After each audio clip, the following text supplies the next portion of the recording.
பிரியமானவர்களே, ஆண்டவராகிய இயேசு கிறிஸ்துவின் நாமத்தினாலே உங்களுக்கு வாழ்த்துக்கள். இந்த மாசத்திலே ஆண்டவராகிய தேவன் நீங்கள் இருக்கிற இடங்களிலே உங்களுக்கு சமாதானத்தையும் சந்தோஷத்தையும் ஆறுதலையும் கர்த்தர் கட்டளையிடுவாராக. கர்த்தருக்கு ஸ்தோத்திரம். இந்த மாசத்தில் கூட இந்த நாளிலே ஒரு வாக்குத்தத்த வசனத்தை நான் உங்களுக்காக வாசிக்கிறேன். ஒருவனை அவன் தாய் தேற்றுவது போல நான் உங்களை தேற்றுவேன், நீங்கள் எருசலேமிலே தேற்றப்படுவீர்கள். ஏசாயா 66:13 இவனமாய் சொல்லுகிறது. ஆண்டவர் சொல்லுகிறார், ஒருவனை அவன் தாய் தேற்றுவது போல தேற்றுகிறார். நீங்கள் இந்த மாசத்திலே செலவு மிக அதிகமாக இருக்கிறதே ஆண்டவரே, என் பிள்ளைகளை ஸ்கூலில் சேர்க்க வேண்டும், இல்லை என்று சொன்னால் என்னுடைய வீட்டிலே இந்த மாதத்திலே புதிய புதிய செலவுகள் இருக்கிறது, நான் என்ன செய்யட்டும் என்று சொல்லி நீங்கள் ஆறுதல் அற்றவர்களாக நீங்கள் காணப்படலாம். ஆனால் ஆண்டவர் சொல்லுகிறார், ஒருவனை அவன் தாய் தேற்றுவது போல நான் உங்களை தேற்றுவேன்னு சொல்கிறார். அங்கே விசேஷமாய் நீங்கள் கவனித்து பாருங்கள், ஒரு தாய் மகனையோ மகளையோ தேற்றும்போது எவ்வளவு ஆறுதலாக இருக்கும். பயப்படாதடா, பயப்படாதம்மா, ஆண்டவர் நடத்துவார் என்று சொல்லி ஒரு தாய் இருந்து நமக்கு சொன்னால் எவ்வளவு ஆறுதலாக இருக்கும். அதே போல ஆண்டவராகிய தேவன் இந்த நாளிலே உங்களை அவர் தேற்றுவார், தாயை போல தேற்றுவார்.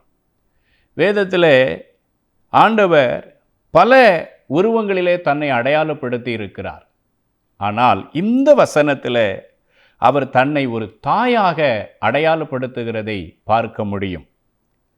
தாய் என்பவர்கள் மகனுக்கோ மகளுக்கோ எல்லா உறவுகளை காட்டிலும் வெகு தூரம் நீண்ட பிரயாணம் அந்த மகனோடு மகளோடு பிரயாணிக்கிற ஒரு ஆத்துமா. இந்த நாளிலே தேவன் சொல்லுகிறார், நான் ஒரு தாயை போல உன்னை தேற்றுவேன், நீ தேற்றப்படுவாய் என்று ஆண்டவர் வாக்கு கொடுக்கிறார். கர்த்தருக்கு ஸ்தோத்திரம். ஆண்டவர் ஏன் நம்மளை தேற்றுகிறார் என்று சொல்லி பார்க்கும்போது இந்த உலகிலே அவ்வளவு பாடுகளும் பிரச்சனைகளும் காணப்படுகிறது. சங்கீதம் 23:4 சொல்லுகிறது, நான் மரண இருளின் பள்ளத்தாக்கிலே நடந்தாலும் பொல்லாப்புக்கு பயப்படேன், தேவரீர் என்னோடு கூட இருக்கிறீர், உமது கோலும் உமது தடியும் என்னை தேற்றும். ஆம் பிரியமானவர்களே, நாம் கடந்து போகிற பாதைகள் சில நேரம் மரண இருள்கள் இருக்கிறது, சில நேரம் அது பள்ளத்தாக்காக இருக்கிறது, பொல்லாப்புகள் நிறைந்த பாதைகள். இப்படி நாம் கடந்து போகிற பாதைகள் இலகுவானது அல்ல. பொல்லாத மனிதர்களை சந்திக்கிறோம், பொல்லாத சூழல்களை சந்திக்கிறோம், இருதயத்திற்கு ஆறுதல் சொல்ல யாருமே இல்லாத நிலையாக நாம் பார்க்கிறோம். இப்படிப்பட்ட சூழலிலே நான் யாரை அணுகுவேன் என்று நீங்கள் தயங்கும் நேரத்தில் நீங்கள் ஆண்டவரை அணுகலாம். ஆண்டவராகிய இயேசு கிறிஸ்து ஒரு நல்ல தாயாக உங்களை தேற்றுவார். இதை கேட்டுக்கொண்டிருக்கிற சகோதரனே சகோதரியே, பயப்படாதிருங்கள், கர்த்தர் உங்களை தேற்றுவார். பாருங்கள், வேத வசனத்திலே ஒரு சம்பவம் ஒன்று எழுதப்பட்டிருக்கிறது. என்ன? சவுல் ராஜா தாவீதை துரத்தினான். வேதம் அறிந்தவர்களுக்கு நன்றாக தெரியும். ஒரு ராஜா ஒரு மனிதனை துரத்தி கொண்டே இருக்கிறான். இறுதியாக அந்த மனிதன் யூதாவின் வனாந்தரத்திற்குள்ளே ஓடி போகிறான்.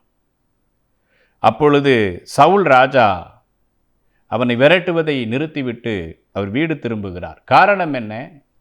இந்த வனாந்தரத்திற்குள்ளே போகிறவன் உயிரோடு திரும்புவதில்லை.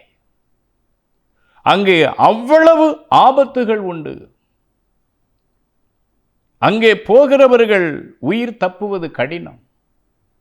உள்ளே தாவீதை விரட்டிவிட்டு சவுல் ராஜா திரும்புகிறார்.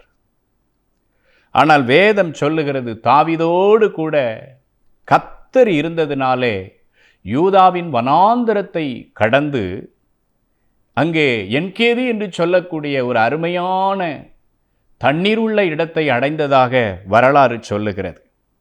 நீங்களும் அப்படித்தான். இந்த மாசத்தில் வனாந்தரம் போல இருக்கலாம், தேவை மிகுந்த ஒரு நாட்களாக இருக்கலாம், இருதயத்தில் அங்கலாய்த்து கொண்டிருக்கலாம். என்ன செய்வேன் ஆண்டவரே என் பிள்ளைக்காக, என் மகளுக்காக என்ன செய்வேன், படிப்புக்காக என்று சொல்லி நீங்கள் வாடிக்கொண்டிருக்கலாம். தாயை போல இருக்கிற அருமை ஆண்டவராகி இயேசு கிறிஸ்து சொல்லுகிறார், பயப்படாதே, இந்த மாதத்தில் நான் உன்னை தேற்றி நடத்துவேன். கர்த்தருக்கு ஸ்தோத்திரம். ஆம், தேவனுடைய வார்த்தைகள் அது 100% நிறைவேறும். அவர் உங்களை தேற்றுவார். வேதத்தில் பார்க்கும்போது தாயை குறித்து பல காரியங்கள் எழுதப்பட்டிருக்கிறது. ஆனால் இயேசுவும் தன்னை ஒரு தாயை போல அடையாளப்படுத்துகிறதை பார்க்கிறோம். தாயினுடைய குணம் என்ன என்று வேத புஸ்தகத்தில் பார்க்கும்போது, தாய் விட்டு கொடுக்கிற ஒரு ஆத்துமா. அவர்கள் தன் பிள்ளைகளுக்காக விட்டு கொடுப்பார்கள். பிடிச்ச பிடியிலேயே நிற்க மாட்டாங்க. சரி, என் பிள்ளை தானே அப்படின்னு சொல்லி ஒரு தாய் தன்னை விட்டு கொடுக்கிறார்கள். ஆம் பிரியமானவர்களே, 1 சாமுவேலின் புஸ்தகத்தில் 1ஆம் அதிகாரம் 28வது வசனத்தை எடுத்து வாசித்து பாருங்கள். ஆகையால் அவன் கர்த்தருக்கென்று கேட்கப்பட்டபடியினால் அவன் உயிரோடு இருக்கும் சகல நாளும் அவனை கர்த்தருக்கே ஒப்பு கொடுக்கிறேன் என்றார். அவன் அங்கே கர்த்தரை பணிந்து கொண்டான் என்று எழுதப்பட்டிருக்கிறது. இதில் என்ன காண்கிறோம்? அந்த அன்னாளுக்கு குழந்தை இல்லை, கர்த்தர் ஜெபத்தை கேட்டு குழந்தையை கொடுத்தார். இப்பொழுது ரொம்ப சந்தோஷம். ஆனால் வாக்குறுதி என்ன, பொருத்தனை என்ன என்பதை நினைவு கூர்ந்த அன்னாள் தன் உயிரை போல இருக்கிற சாமுவேலை கர்த்தருக்காக விட்டு கொடுத்தாள். ஆம் பிரியமானவர்களே, நம்முடைய ஆண்டவரும் உங்களுக்காக தன்னை விட்டு கொடுத்தார். எப்படி என்று நீங்கள் கேட்கலாம்.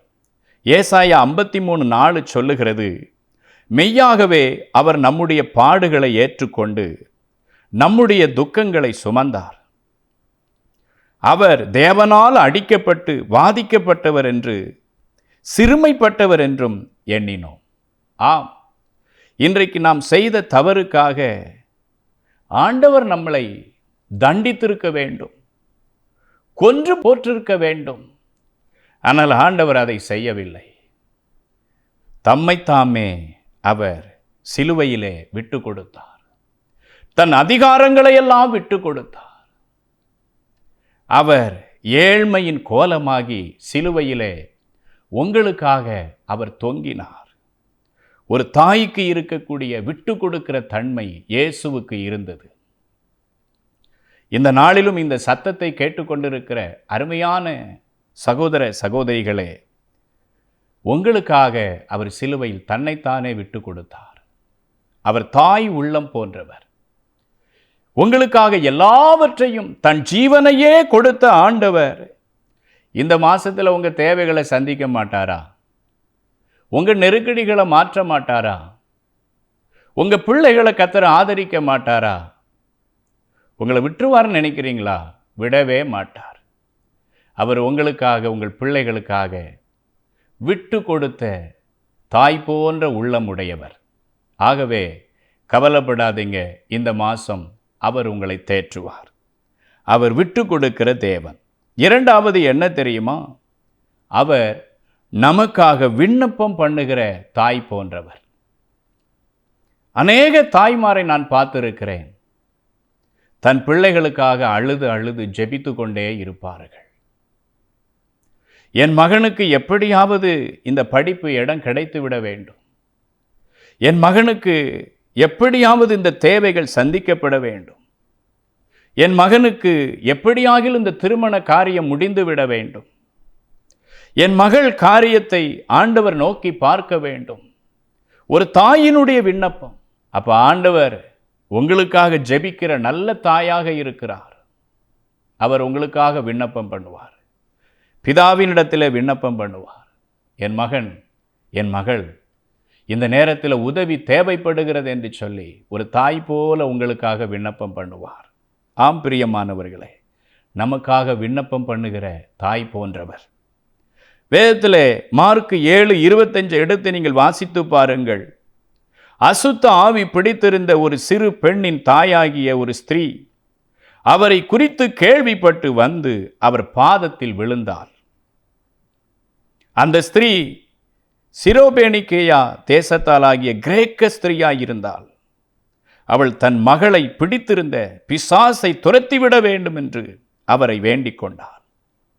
ஆம் பிரியமானவர்களே, தன் மகளுக்கு பிடித்திருந்த பிசாசு நீங்க வேண்டும் என்று சொல்லி இயேசு கிறிஸ்துவினுடைய பாதத்திலே வந்து விழுந்தார். வேண்டுதல். ஆம், நம்முடைய ஆண்டவராகிய தேவன் தாய் உள்ளம் போன்றவர். அவர் நமக்காக வேண்டுதல் செய்கிறார்.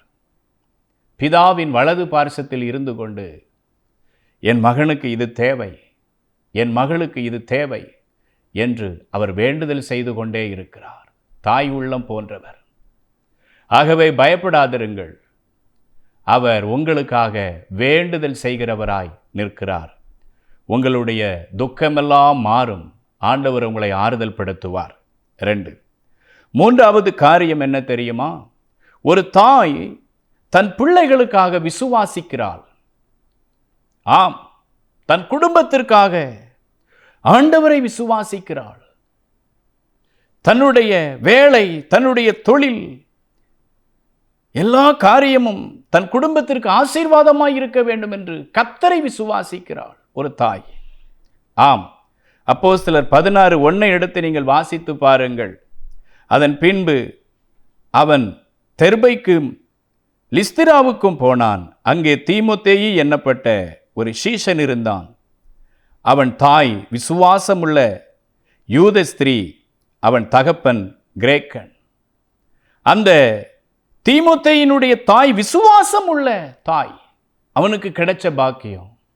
இந்த நாளிலே நம்முடைய தாய்மார்கள் பிள்ளைகளுக்காக விசுவாசிக்க வேண்டும். ஆம், என் பிள்ளைகளை ஆண்டவர் உயர்த்துகிற வரைக்கும் நான் அவரை விசுவாசிப்பேன் என்று என்ன செய்ய வேண்டும்?